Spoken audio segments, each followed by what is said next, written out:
Bismillahirrahmanirrahim. Müqəddəs və mübarək Ramazan ayının gəlişi münasibəti ilə başda İmam Zaman ağa olmaqla dünya müsəlmanların səmimi qəlbdən təbrik edirəm. Allahdan bu ayın dünya və axirət bərəkətin sizlərə, bizlərə arzu edirəm. Həqiqətən bu ay səbir, mərhəmət və mənəvi saflaşmaq ayıdır.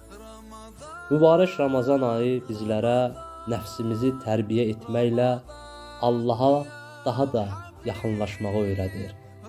Bu ay təkcə oruç tutmaqla deyil, həm də qəlblərimizi kin-kudurətdən təmizləyərək insanlarla olan münasibətlərimizi daha da düzəltməyə bir fürsətdir.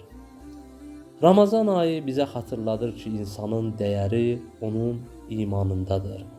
Və arzu edirəm ki, bu mübarək ayda hər birinizin evinə ruzu bərəkət, sağlamlıq, əminamanlıq və mənəviyyat bolluca nəsib olsun inşallah. Allah dualarınızı, namazlarınızı, oruclarınızı qəbul etsin və Allah Qədr gecəsinin nurunu hər birinizin qəlbinə nazil etsin inşallah. Allah İmam Zaman ağanın zuhurunu təcil etsin inşallah.